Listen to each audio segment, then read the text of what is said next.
Watch the replay. I'm gonna clip it. I'm I gonna put agree. it. The last 45 seconds, you let Hartenstein just walk in between three guys. You got Tobias Harris on the right, just staring, right? Old. Then you got Joel Embiid not boxing Knee out. hurts. His knee hurts. He can't do shit. So that's what y'all want to rush Giannis back. This is what you got to deal with. Hold on. Is it reps or is it because your superstar is hurt? It's both. Why can't it be both? BOFF both. Case closed. Caso cerrado. There's case no fucking closed. case. No. Bing bong. That means house. Listen, Vic. We got a double bang that night. Pause. I hate this shit. Bang. Hey, Vic. Let me back to 7. Let me get in K's corner real quick, okay? All right. So according to the last 2-minute report, there were 2 incorrect calls with 30 seconds left. With 27 seconds left, a personal foul should have been called on Jalen Brunson when he pulls Maxi's jersey away from his body, which affects Maxi's ability to secure the pass. A second incorrect call at 24 seconds when Hart steps forward into Maxi's space and initiates lower body contact that causes Maxi to lose balance and fall to the floor. So that's who had the ball the whole time. So that's 2 incorrect calls going in New York's into New York's favor in the last 20 seconds. So Kay, I will give you those 2 fouls. And there was a little one before that because they said there was a play that Josh Hart should have been called for 3 seconds, like 3. Yes, no. But hold on, that Josh Hart 3 seconds is like way back in 1 minute. That's still you said 2 minute report. Yeah, with 1 minute 14. With 1 minute and 14 seconds left, OG Anunoby should have been called for 3-second violation. Exactly. You said 2-minute report. So I'm giving you the full 2 minutes. Yeah. So there were 3 incorrect calls that went against the. There were 3 incorrect calls that went against the Sixers. 3. Oh my God. Okay. 4. Thank you. There were 4 incorrect calls. 3 went against the Sixers. 1 went against the Knicks. So Embiid actually fouled Dante DiVincenzo on that 3-point attempt. Okay, Vic. Do we have a chance to come back from 7? Come back and win it at 7. 100%. Thank you, Sammy. What do you think? Yeah, it just depends. Does we have and I guess the other part that I wanted to say is when are we going to hold Joel Embiid accountable? When are we going to hold him accountable for his knee don't checking out? Why are you playing then? Because they rushed him back. That's what listen, do you know how the team doctors work in professional sports? They're paid to make sure that your player is able to come back and play immediately because I'm paying him $40 million a year. So a player didn't we just talk about a guy that wanted to sub himself out because he was betting on himself? Like so we can have players do that. But you think Joel Embiid is betting on himself now? That's what you're trying to say. Like they caught the one idiot that was doing that. Listen, the way it works in national, I listen to a lot of podcasts. I read a lot of biographies, autobiographies, all this shit.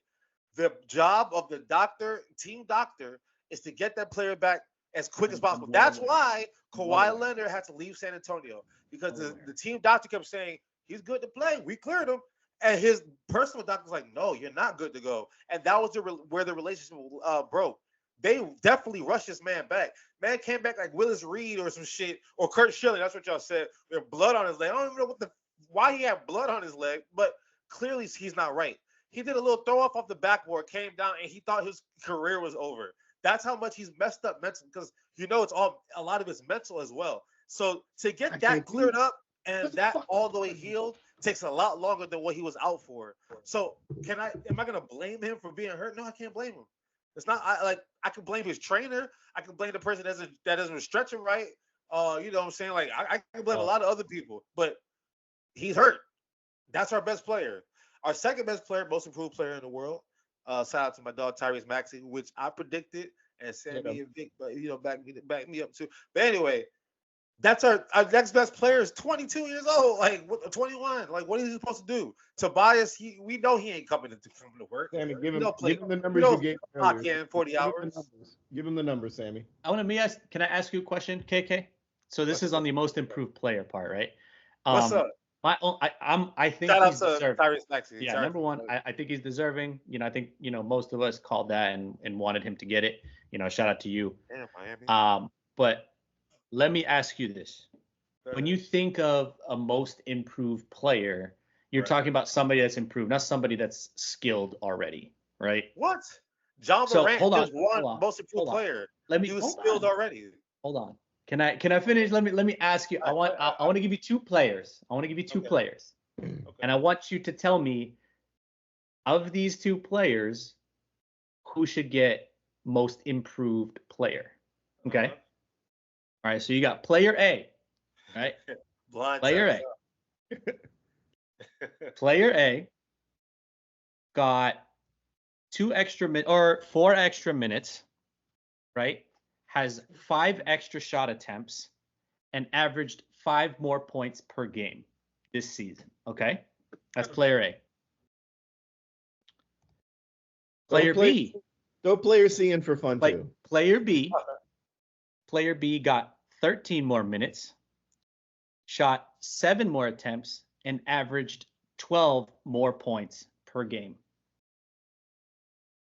And if you want player C, you got player C, got 4 extra minutes, shot only 5 extra shot attempts, and averaged 7 more points per game. Hey, Rod, I'm about to flame him right now. He don't even know what I got cooked up, bro. You don't even know what I got cooked up. Player A, B, or C. That's all I'm saying. Are you done, Sammy? I'm asking. Here's my response. Let me read to you the last 11 or 12 most improved players. No. I know. Tell me they're not already skilled. Listen, my gripe is not with Tyrese Maxey. Let me finish. Tyrese Maxey, skilled or no? That's not my gripe. Lauri Markkanen, skilled or no? You know we love Lauri Markkanen on the show. Not my gripe. John Morant, Julius Randle, Brandon Ingram, Victor Oladipo, Pascal Siakam, Giannis Antetokounmpo, CJ Not my gripe. Not my gripe. Butler. They already good. They just not my gripe. My gripe is when you're talking about a most improved player, you want somebody that actually who is the most improved of player. What, Sammy? Answer my question. Of player A, B, or C, who was the most improved? You're judging this by numbers. That's what you're saying. Is this a number? All numbers. My God. All right. When they vote for MVP, do they always vote for the leading scorer? Player A and B made the playoffs. Listen to me. If they vote for MVP, did they always go with the leading scorer? No. Did they always go with the leading assist getter? No. There's a criteria. If you have good numbers, that's cool. If you make your team significantly better, or you lose somebody and you're able to keep it afloat when they don't have it there, I'm gonna go with that player. I don't care A, B, or C. I'm gonna go with that player whose impact was a lot bigger than player A and B had similar impacts though. Players B or C, they just got a little bit more efficient. Did they impact winning? Did Kobe White take them from the 10th seed in the play-in to the 17th in the play-in? No, they're still the 10th seed in the play-in and didn't make the playoffs both years in a row. Kobe White's impact wasn't there. You know why his impact was better? Because Alonzo Ball wasn't there. You know why his impact wasn't there? Because Zach LaVine wasn't there. He has the ball now. That's obvious. Okay. You go to who's the other one? Who's the other most that didn't win? Really? Don't worry. He was C. Let me hear him. I'm asking you a question: A, B, or C. If you're talking about a most improved player, you're not talking about the most improved playoff player. You're talking about the most improved player. Hey, Rod, you remember trading day? He was like, shoot me. Can't do it. You can't do it, Sammy. You can't, dog. I just know when nobody wants to answer my question. You knew going into the year who was gonna win it, and you were right. So congratulations. No, I'm just saying. All I'm saying is, I think our definition of most improved player is not good. Is not good. Listen, I don't think it's. That's the problem. You're too numbers driven. Numbers don't tell the whole story. It's not the point. Numbers don't tell the whole story. Come on, man. Like the impact you have on your team, that tells the story. You had a play. You were a 4 seed last year, and they're an 8 seed this year. How did he make the team better? Come on, don't do that shit. Come on, man. Come on, man. I think Tyrese Maxey deserves it, but I think what Sammy's trying to point out, it's just a numbers award. It holds some value to it too as well. I think. I'm not saying that Tyrese Maxey doesn't deserve it. I think Laurie Tyrese Markkinen, John Morant, Julius Randle, That's Brandon Ingram, not Pascal Siakam, Giannis Antetokounmpo. Does that not have value? it does have value. You don't think Maxey's like that? Like Maxey's like that. That's not what I'm trying to. How many times do we give each other blind scores of things and we're like, this team should have won the game, right? No, they didn't. They lost. So, bruh, if you substitute Tyrese Maxey onto I can't even answer. He's with Kobe White. Hey, Rod, I should have posed this after he got a win. After the Sixers get a win, I could have posed this question. But he's trying to hold on to the one win he can get after these other 2 games. Do it. You can't do it. Listen to me. Let's swap out Tyrese Maxey and Kobe White. So Tyrese Maxey goes to Chicago and Kobe White goes to the Sixers the same way the season played out. What happens? And be honest. I just wanted to be very clear. I didn't bring hypotheticals into this. Can you please? I'm not bringing hypotheticals into this. And you can't do it either. No, I'm not going to.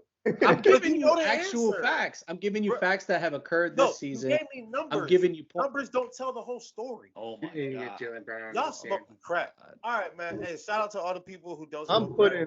Hey, give me. Can I have my? Because this is my team. This is my team. I want to say. I'm gonna have my cake now. Fuck you. What type of name is that? Fuck you. Fuck you.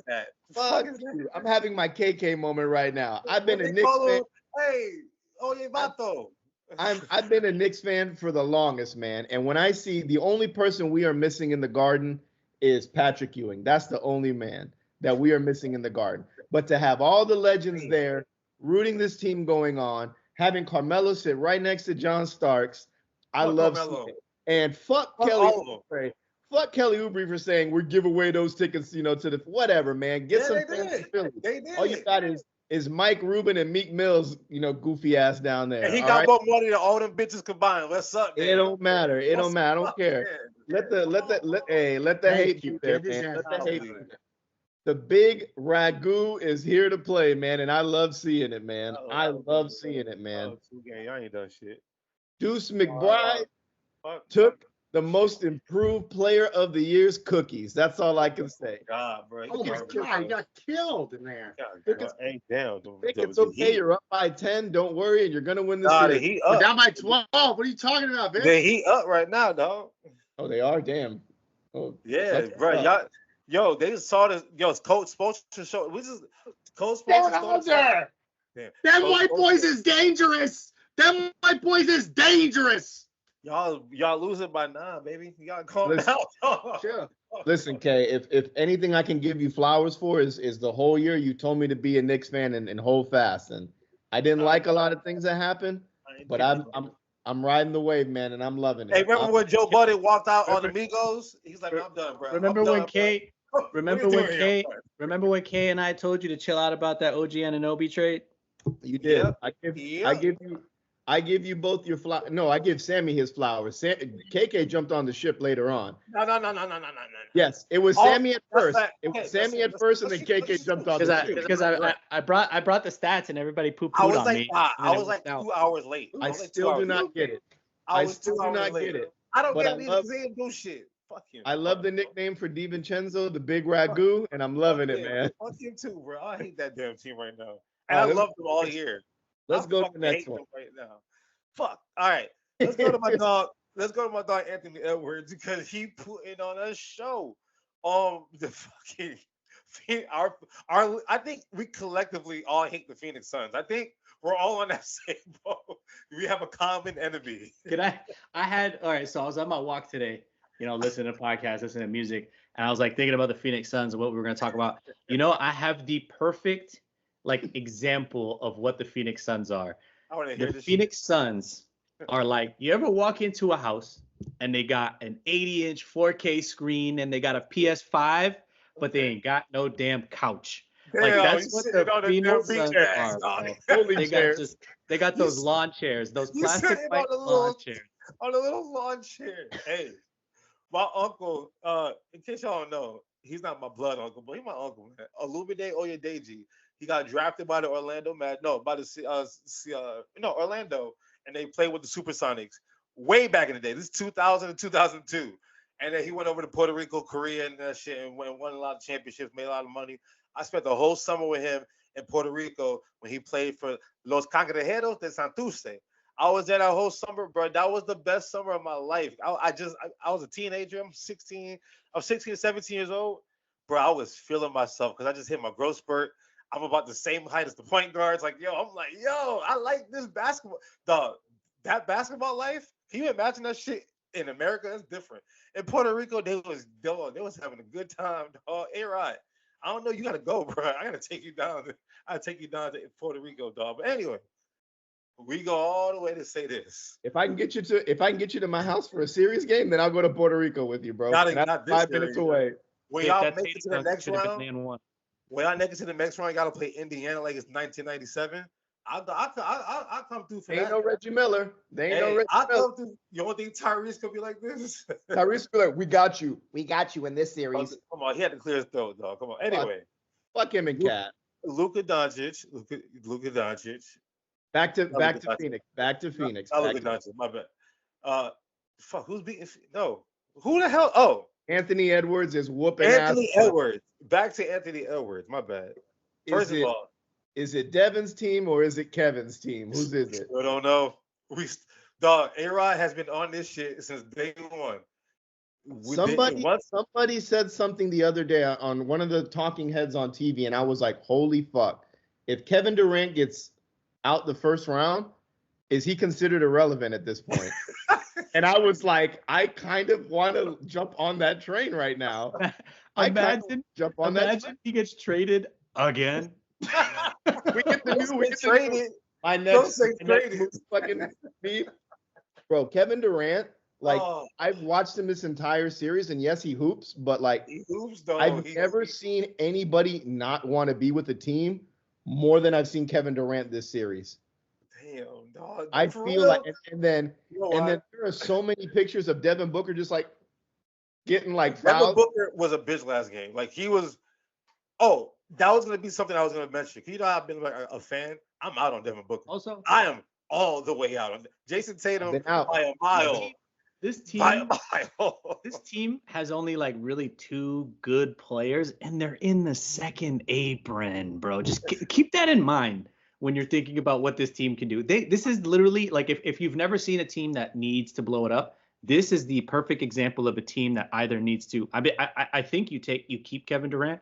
I think you try to get picks out of Devin Booker. You got to try. You have to try. You can get some shit for Devin Booker. Exactly. Now. You have a lot of shit. At this point, you have nothing. But like that's I said, what he got drafted. They have nothing. Listen. Remember Paul Pierce got drafted by Boston? That Ayton shit over their head. Remember Paul Pierce got drafted? You know, certain players, they ain't going nowhere. There's no way they're going to let this, because this man was vital to us. Devin Booker was vital because he was able to get these players to want to come play with him. That was what it was. Because the way Devin Booker plays, you would assume, he can go out for 50. I just go do my thing. Chris Paul, I'm just going to do my thing.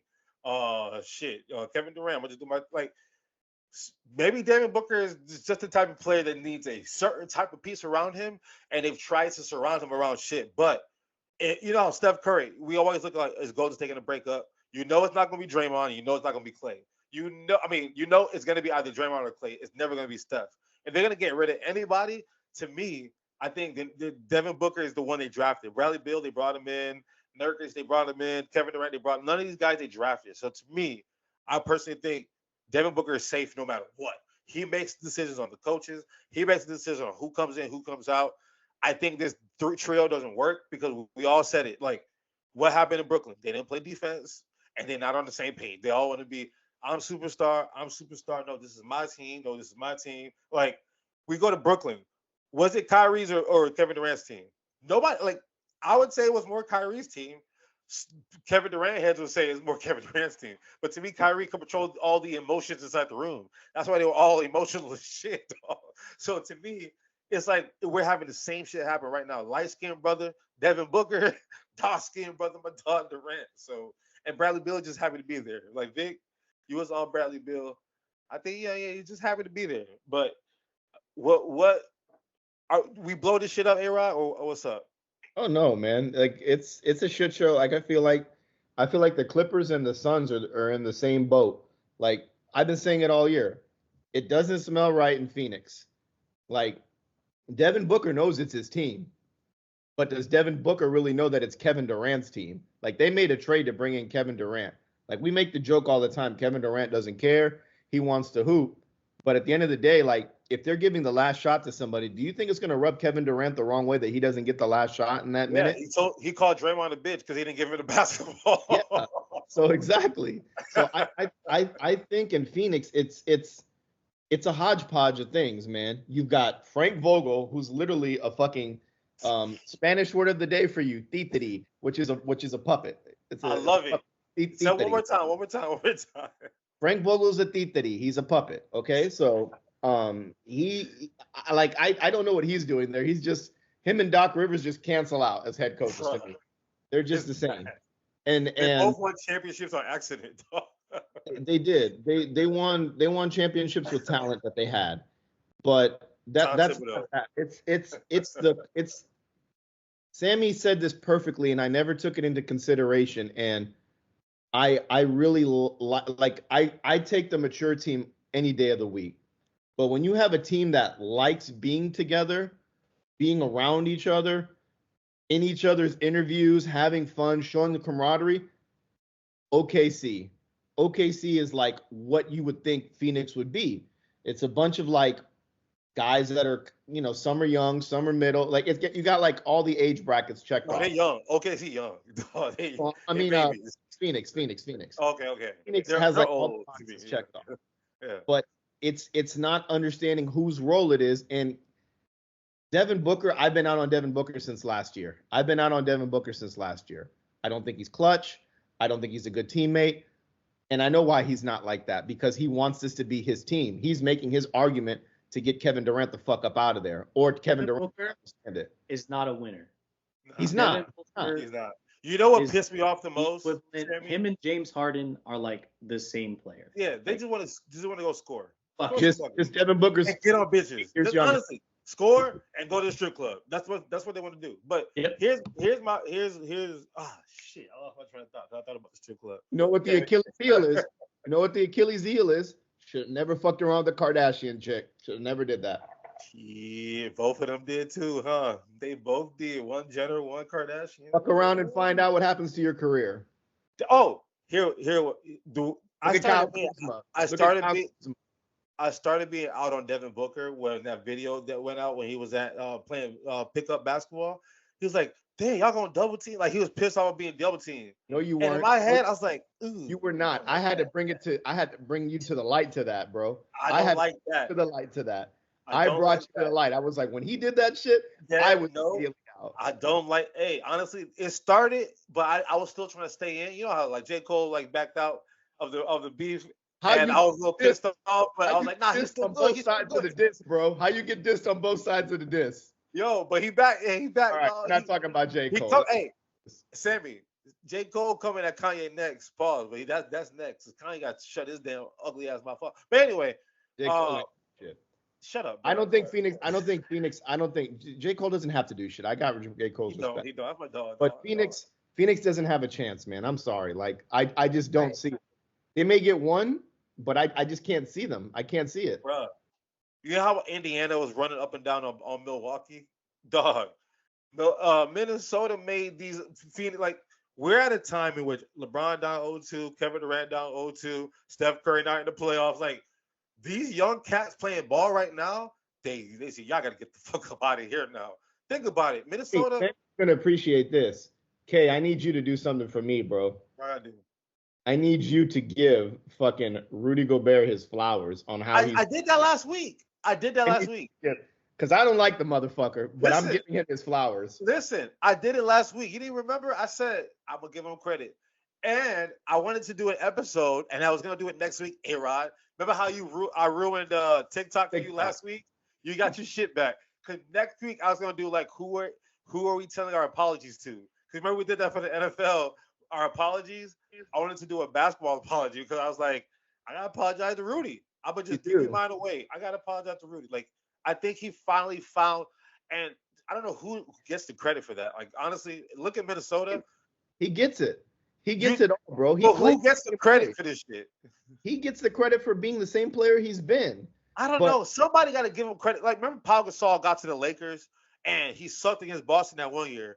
And Kobe said, "Yo, you got to tighten the, you got to stop being a little bitch down low." He came back. He played like a man finally. You know what I mean? Like sometimes somebody had to get into your ear and be like, "Yo, tighten the fuck up." And that's what I wanted to do to Rudy for all these years. Like, bro, you this tall, you athletic. Like, what? Why are you such a bitch to me? So I apologize, bro. I props because even Shaq gave him his props, and Shaq hates him. I didn't even hear that. For me to give Rudy Gobert props, Charles said like he's playing like dominant Shaq in the playoffs. He's like, yeah, that's how I played in the playoffs, just like me. So I gotta give him props. Bro, I was like, damn, this dude, he finally figured it out. So all the credit in the world to him. He's not. Hi. Oh, okay. Hi, Steph. Anyway, but yeah, he gets my credit. But Anthony Edwards, bro, like this dude, his shit frozen. Oh, never mind. Oh, this dude, Anthony Edwards, dog, he's nice. I think he might. He's been on my short list. You know what I'm saying? I think he might just be like that, like for real.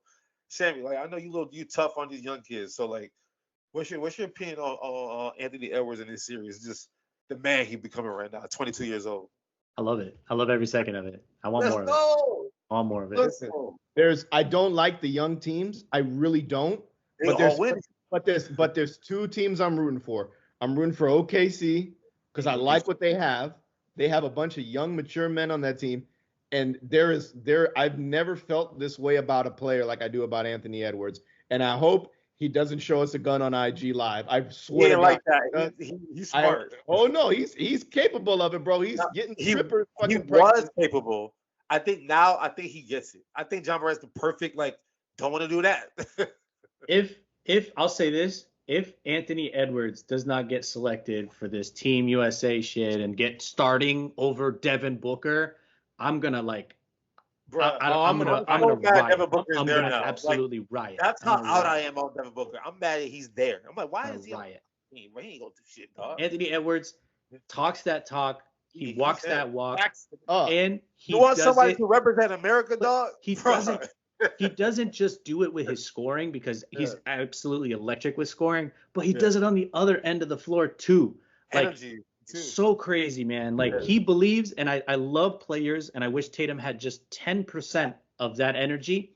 He believes whenever any court he walks on, it doesn't matter who's on that court, he believes he's the best player on that court. And sometimes you need that energy. If Jason Tatum had any of that energy, dog, there will be nobody in the league that can stop him. Like he has every gift. Like God, they were talking about it on I think I was listening to the shop. Some people are blessed with talent, and some people are best, but with the extra like ability to want to do shit. It's 50% this, 50% that. The people who put the work in and have the talent are the ones that are Tom Brady's. You know what I mean? Like above 23 years is on that, right? Unfortunately, you look at some of these guys. Some people don't have it. Some people do have it. I think Anthony Edwards. I think he got that. I think he got that shit in him where he's like, I want this shit. Like he's in Minnesota, and he's like, to me, like, you got to turn on the Minnesota game. Like, come on, it's been like a long time since then. I'm having one of these moments right now. I'm having one of these. All right, Minnesota is going to be a destination. Minnesota is going to be a destination kind of place for players. I don't know about destination. I think so. Holy shit. I think so. If he can sweep the Suns, I think it's going to be a destination. I hope they do. It might be too, like real talk. We're talking like Kevin Durant had, like, at the end of the day, we can think about what we think about Phoenix. They're only down 2-0. I've seen Kevin Durant do this shit. I've seen we know they could just go out there and just ball. It ain't gonna happen. As goofy as it sounds, I don't know, man. Miami doing as goofy as it sounds, I could see Kevin Durant in Minnesota. I could see Kevin Durant. That's not goofy at all. I could see Kevin Durant, Minnesota. Oh, A-Rod, if this happens, dog, I hope we don't forget this moment right now, because as crazy as it sounds, it's not even remotely crazy. If his ass end up in Minnesota, what am I gonna do? Be shot? Am I gonna be shot? I think it would be a great fit. Get Cat his ass out of there. Let Gobert play defense. And that's the thing. It would be a perfect fit. And that's one thing I gave Kevin Durant. He was happy in Golden State. Kevin Durant for Cat, straight up. Ooh. Who says no? Yo, real talk. Devin Booker definitely saying Devin yes. Booker loves Cat. That's his boy. Him, D'Angelo. I think it was him, D'Angelo Russell, and Cat. They got a little clique or some shit. These light skinned boys and shit. Like I literally saw this in a magazine article. It was like the cover of like Sports Illustrated maybe 2 years ago. I'm like, what the fuck is this shit? But yeah, they boys like that. So I think that's a possibility. Like, let's be honest. And we know Kevin Durant don't give a shit, dog. So one thing I give Kevin Durant, he knows how to see a team and fit in. This is how I'm gonna fit in on this team. But he don't have the leadership ability to be like, let me fix this or let me talk. Like he don't got that type of shit in him. And I think that to me is gonna be always very similar to Jason Tatum. Oh my God, Vic's here. Oh, not Jason Tatum. Oh, and you might be right. Sam, you think you agree? You might be right, dog. I don't think he has the same snake mentality, but he has the kind of, you know, whatever. I don't mind being second fiddle. I'm not going to take over again. Yeah, that's why Jaylen Brown got paid $320 million. If you that dude, you'll let Jaylen Brown get paid that much. You need to show out like I am him. Here's the thing: is like JB, like man, these playoffs, like what the fuck you doing, dog? Like you can score buckets, but you don't fucking play defense. Like what the fuck? And that's what I've been saying about Jaylen Brown, Vic. We've talked about this. He's not playing defense right here. He's showing up on offense. Defense is terrible. Let's go to another team. We'll talk about OKC. We'll talk about OKC. The Pelicans, and we're about to find out tonight. You know, if the Pelicans tie it up. But to me, I don't see. I mean, I'm picking OKC to win the series.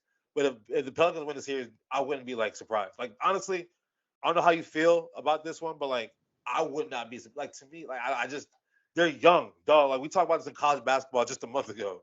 The young boys, they can get you games and shit, but like when the shit is playoffs or one and done or whatever, CJ McCollum is a grown man. Brandon Ingram has been in the league a lot longer than we think. Like the average age of the OKC is like 23 or some shit like that. Like they're young.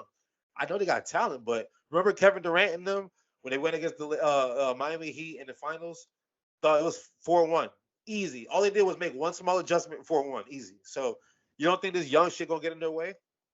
I really don't. In this series, or how far do you think they can go? I think they can go pretty deep. I think they can get as far as the Western Conference Finals. Oh my God, I just don't see it. I have a lot of I'm never one to be like that with a young team, but this team has like what the Magic I've been wanting the Magic to do for so many, and we don't have to touch Cleveland and Magic. I call that shit. Give me my flowers already.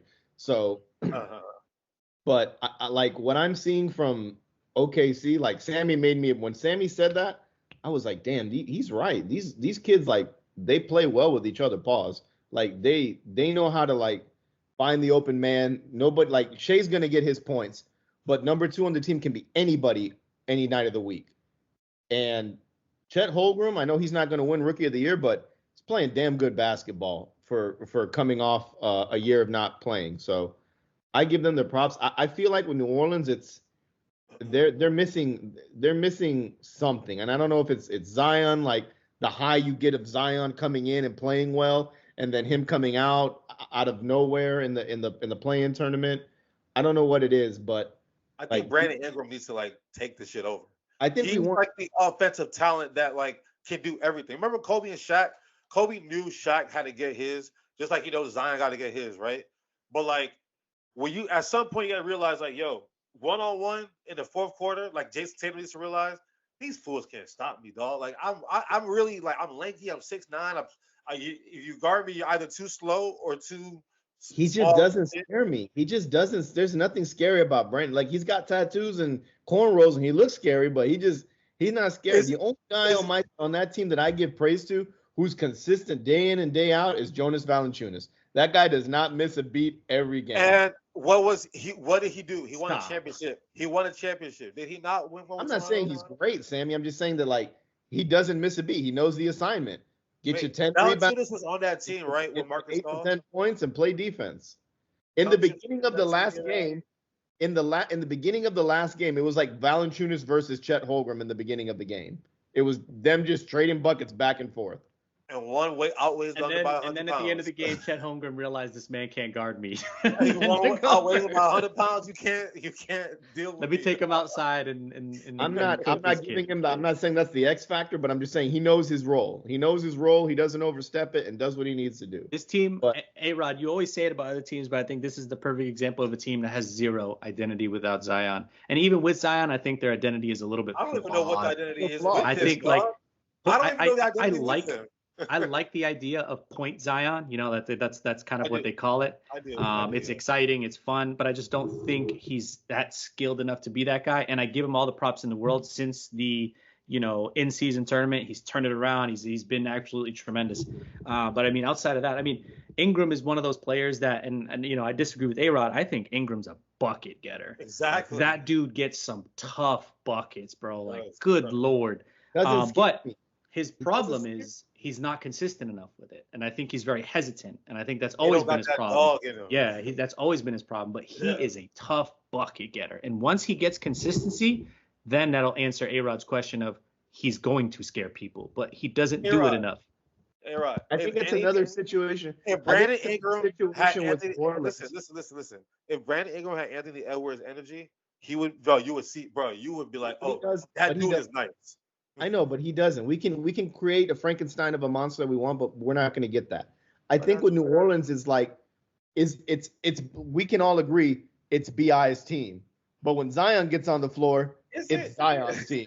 I don't know whose team it is. Huh? I don't know whose team it is. What it might be CJ McCollum's team for all we know. Like I have no idea who his team is.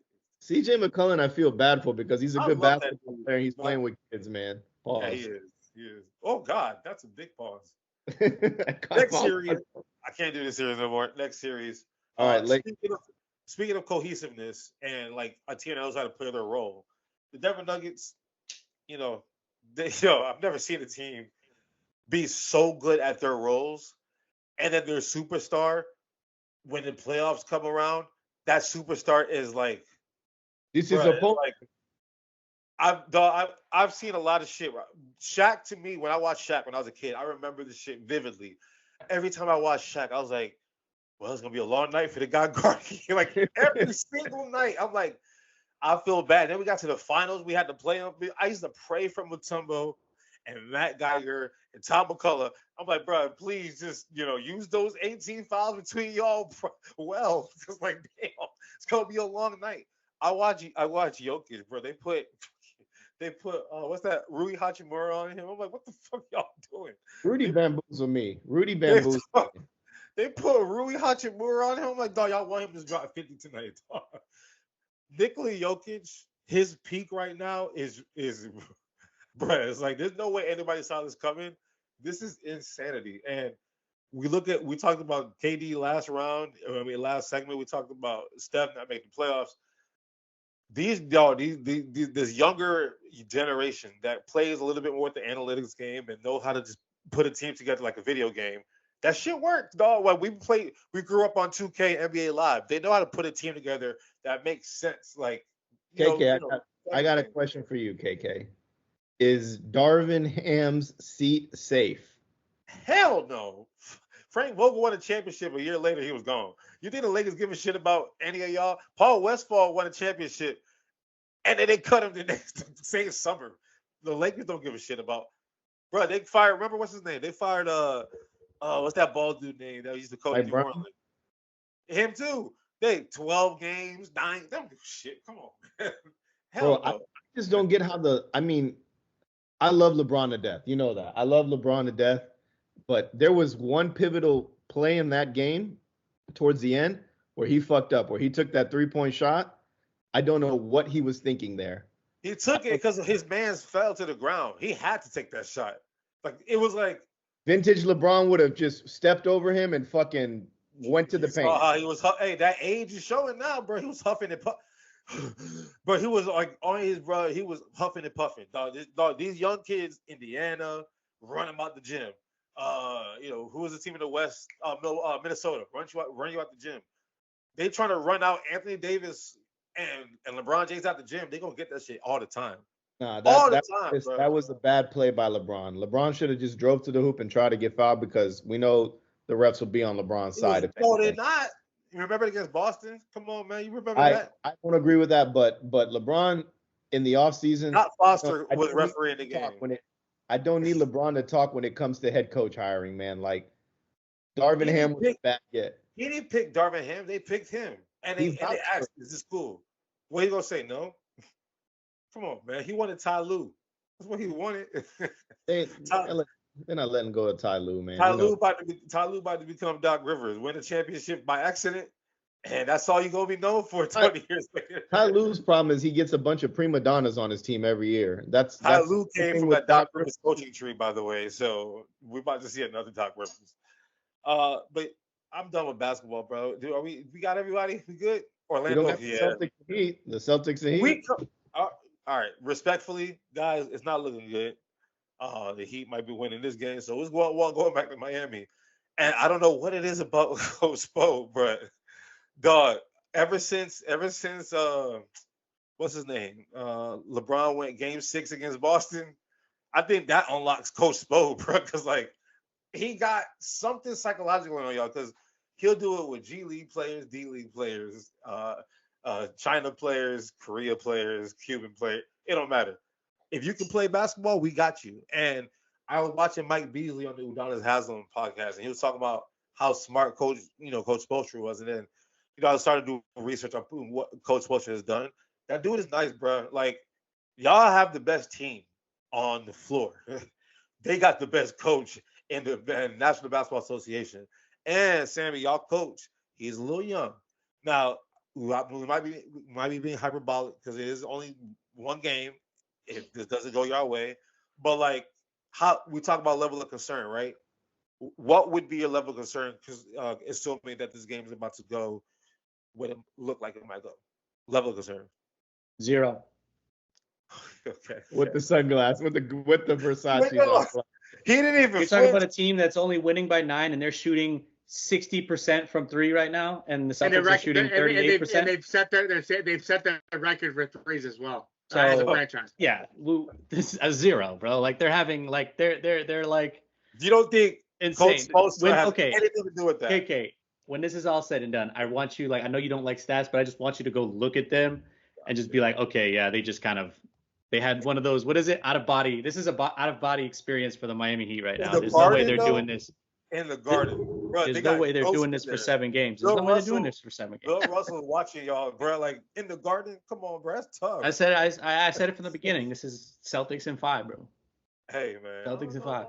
All right. So you sticking with 5? Yeah. Vic, you sticking with 5? The 08 Celtics got taken to 7 games by the Atlanta Hawks exactly in 2008. So I would not be surprised if this game went 7. This series went 7. Vic, do you think this team could beat the 08 Celtics? Yes. No. Thank you, Vic, for being realistic. God damn, Sammy, come on. This dog, that 08 Celtics team will have two words for the 08 Celtics. Perkins and Garnett. He's the governor. Dog, what's his name? Porzingis got to deal with them too? Oh, hell no. Ain't no way. And this dog. This team is. Don't forget about this dog right behind me, bro. Come on. No, but I'm talking about that. That's not even mentioning Paul Pierce. I mean, the 08 Celtics would take this team in 6. Michael Petrus got to deal with his ass. God damn. Yeah, that's it. That team was that. Petrus wasn't on the 08 team. He wasn't. Oh, he was on the next one. No. He's talking about Leon Poe. Leon Poe. Living out his goddamn car. Eddie House.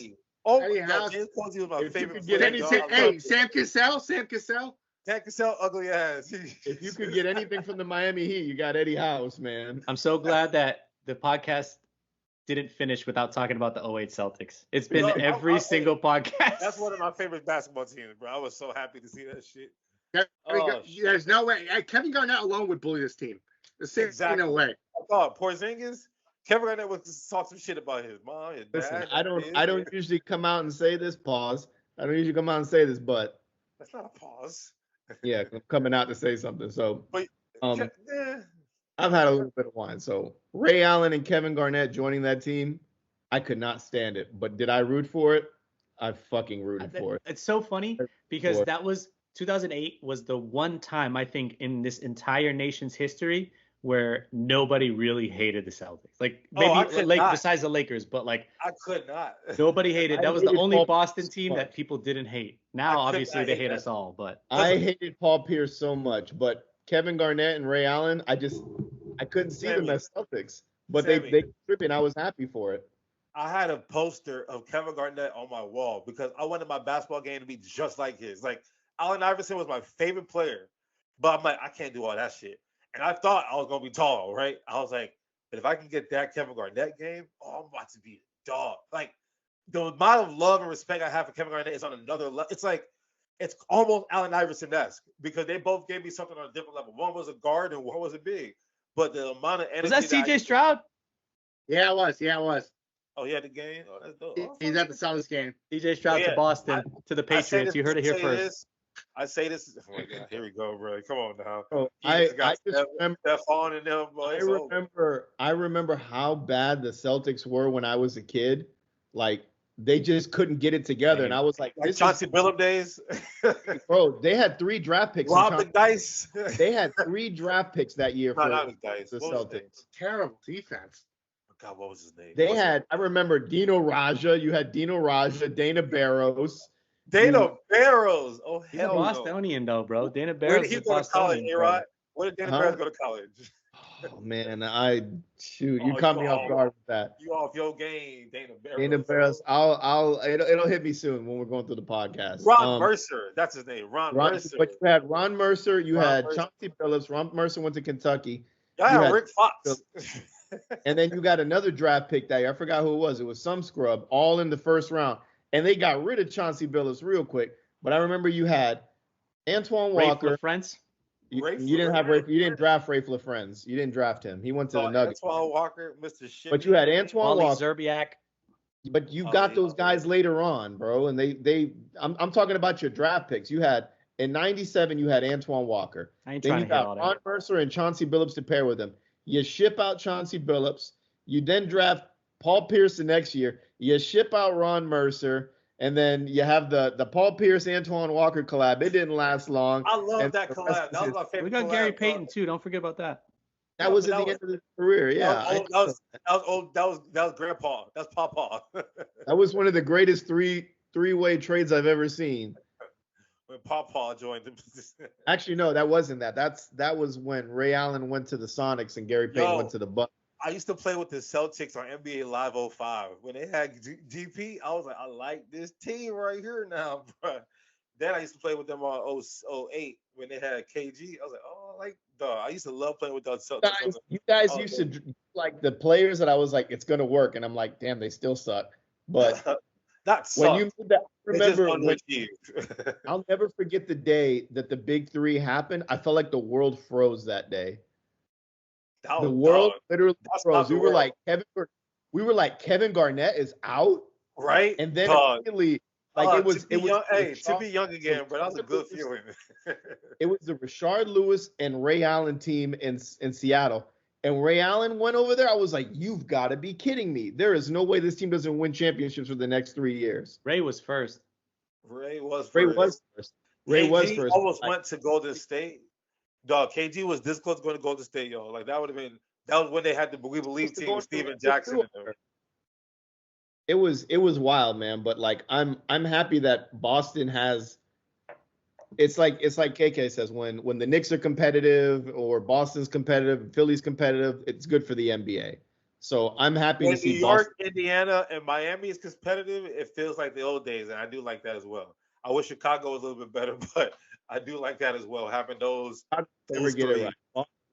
Boston has good ownership, and they did. I know. I'm talking about like the good old days in the '90s. I'm talking about them good old days. You know who it was? Charlotte. Goddamn, Charlotte, Indiana, Miami, New York. Ooh, good times, baby. Good times. Charlotte can eat it, man. But they had Zoe, they had Larry, they had Grandmama. They didn't like each other, man. They didn't like each other, but the Celtics had to become competitive again. So I'm happy to see that. All right, let's talk some football before we sign off. Let's talk football, dog. Let's talk football, man. NFL draft is happening. Yeah, the NFL draft is happening. Yeah, I got so we did our mocks last week. I'm combining Sammy to Vic's mock anyway. Any major changes from your mock last week? Any major changes that you think that we're gonna? So for instance, T Higgins wants to be traded. What's his name? Hendrickson wants to get traded as well. Do we see like anything like that that's going to affect draft picks? So we know quarterback.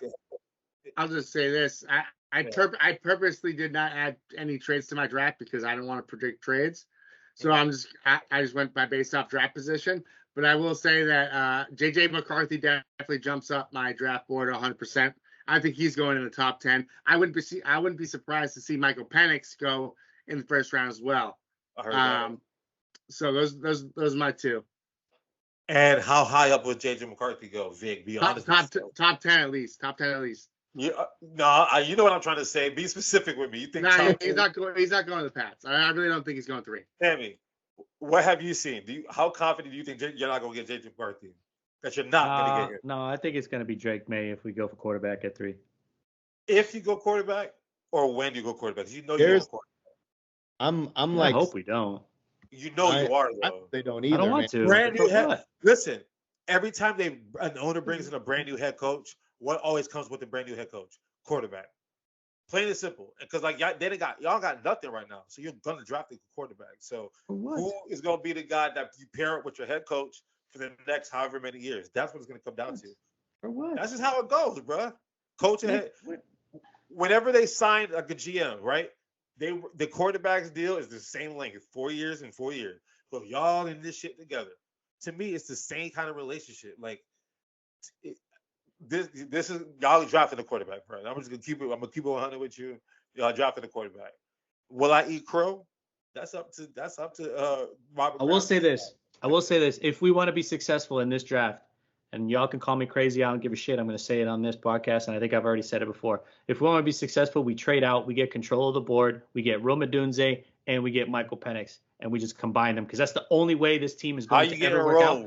We have no other wide receiver. I'm just saying we have to find a way to control the board in that sense. Where are you trading out of to get Rome? That's the thing. You have to look at who's valuing the third pick. And if those teams have 2 picks in the first round, you could potentially land both of them. Right. And the Vikings are really high on JJ McCarthy. That's the team I would try and target.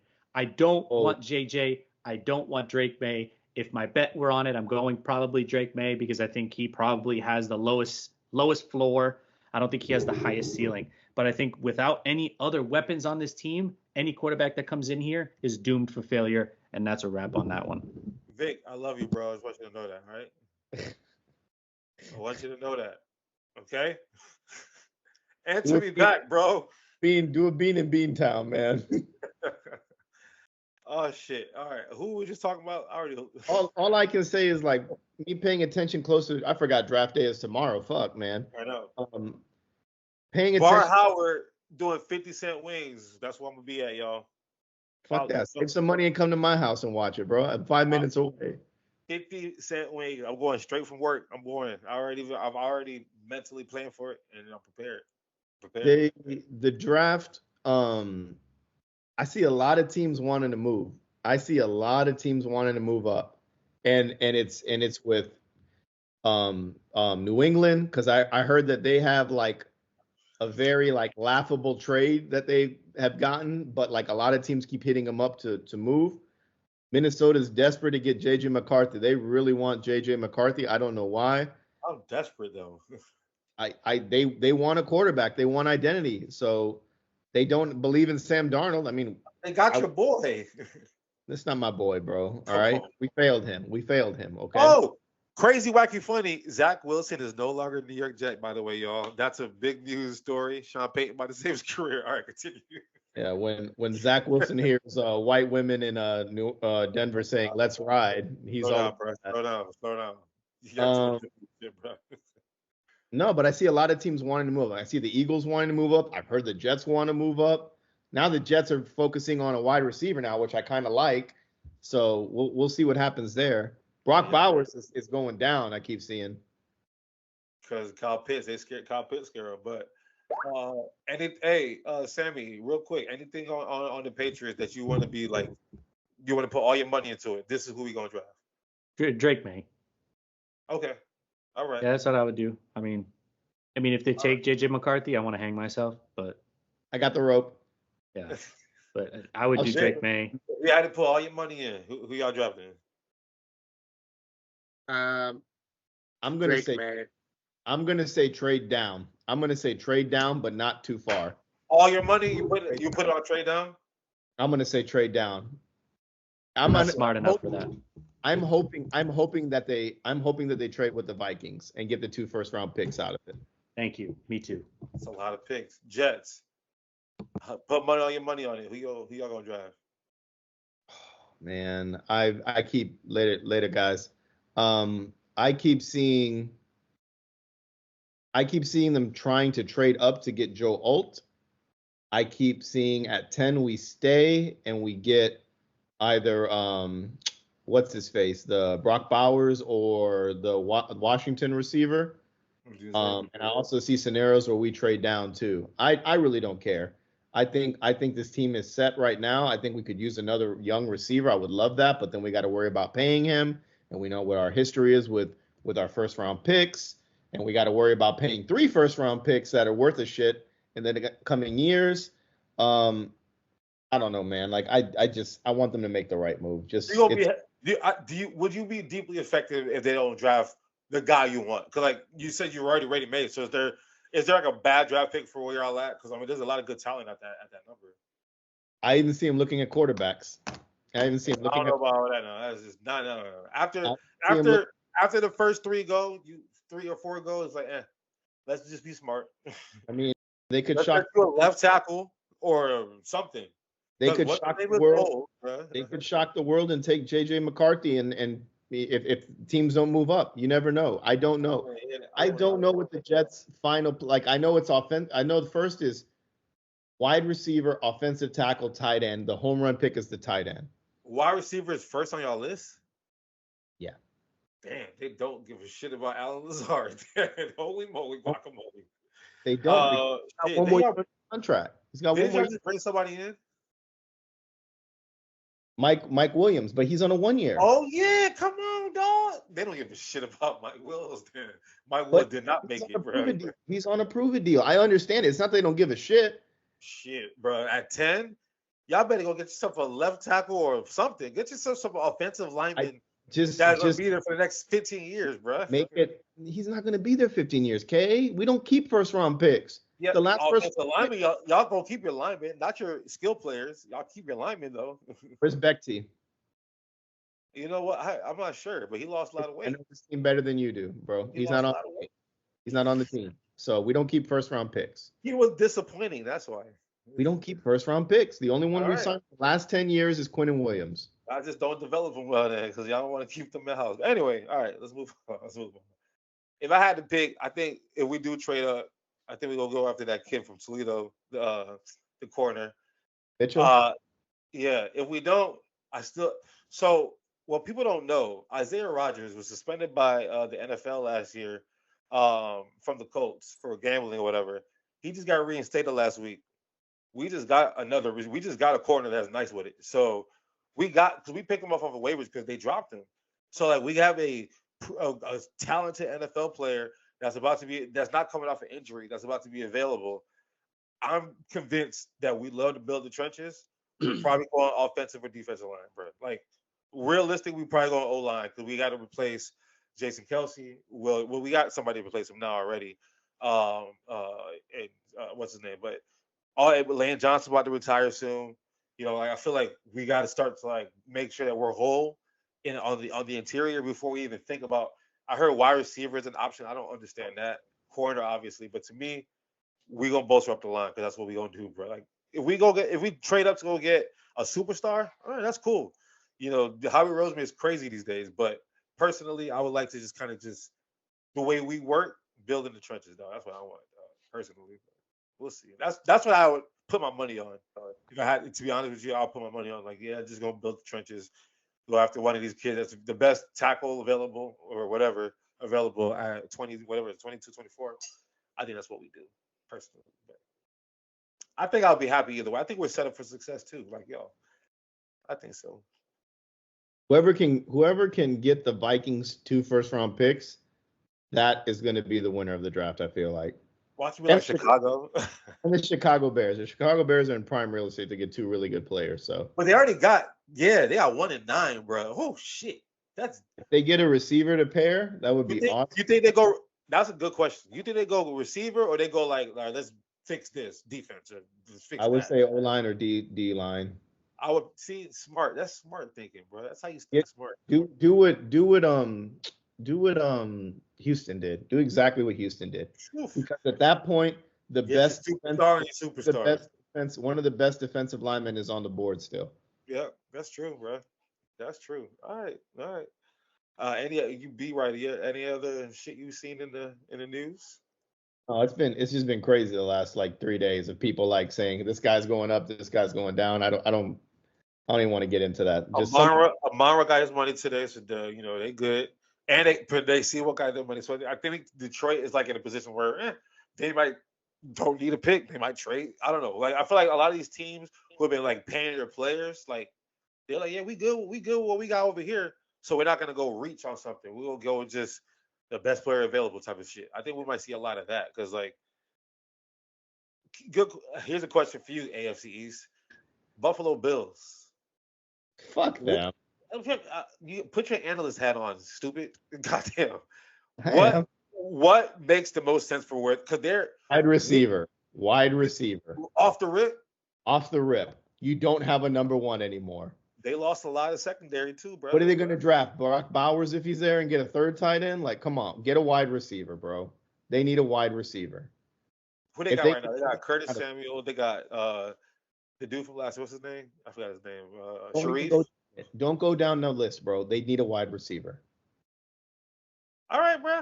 That's good. I mean, shit. We'll see. I mean, that's all I got. The Giants. I am a little because Walter said in the Giants, if their GMs are smart, I'm concerned.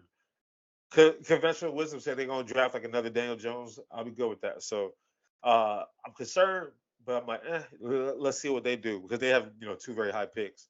Outside of that, I ain't got nothing else, dog. You got anything, dog? I got nothing. Vic. Is Vic still here? Vic, you good? I'm diving right now.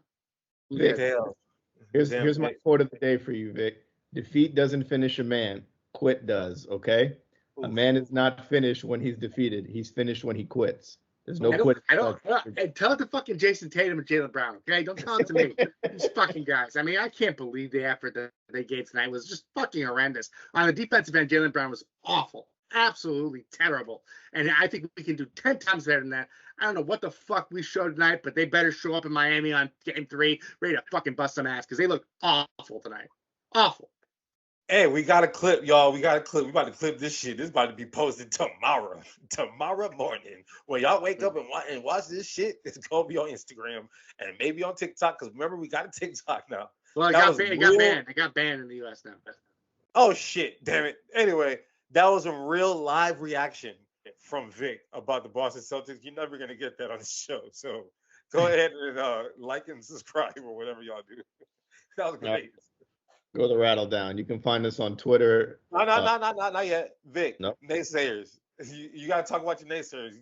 Come on. Talk your shit, dog. Celtics in 7. 7? That's not naysayer shit. That's like, we're going to be okay. Say what you guess. Celtics in 6. 5. Say it. Celtics in 7. Say it 5. Celtics in 7. I'm done with you, dog. A-Rod. Hey, I said 60% scare there, so I said that when we were coming into this. I'm worried. I gotta say that, man. You see Big Nick about body. I got my naysayers. I'm gonna tell them right now. Big chains. You see big chains. Y'all really think I'm scared of the Knicks, bro? Come on, man. You think I'm scared of the Knicks? I'm only scared of Joel Embiid's knee. If this shit hold up, we good, bro. I'm telling you, we gonna come back. You know what I hate is I need Kelly Oubre to keep talking that shit because it don't work in his favor, man. I need him to keep talking. Kelly Oubre is my dog because he called that ref a bitch. You're a bitch. All his bitches. Your mom's a bitch. I was like, damn, bro, you real. So He All got I'm saying, hit by a car and is still playing, so I give him props for that. hey, he got Do that. hit by a bike. He got hit by no, it wasn't a car. No, he got hit by like a little. The car. Damn, Kelly, what are you doing, bro? Anyway, go ahead, Rod, run it off. All right, you can find us on Twitter, fair_weather_pod. You can find us on Facebook, Instagram, YouTube, and recently canceled TikTok. Search the Fairweather Podcast, and then you can find us on where you subscribe or listen to podcast audio at. Words of wisdom, somebody. Be like water and stay fluid. I think Like that's what? how it goes. That's what it goes, Bruce Lee. I think that's how it goes. But be like water and wave the waters. You know, fly Eagles, fly dog. We about to draft us a dog, baby. Oh my God! Just end the podcast.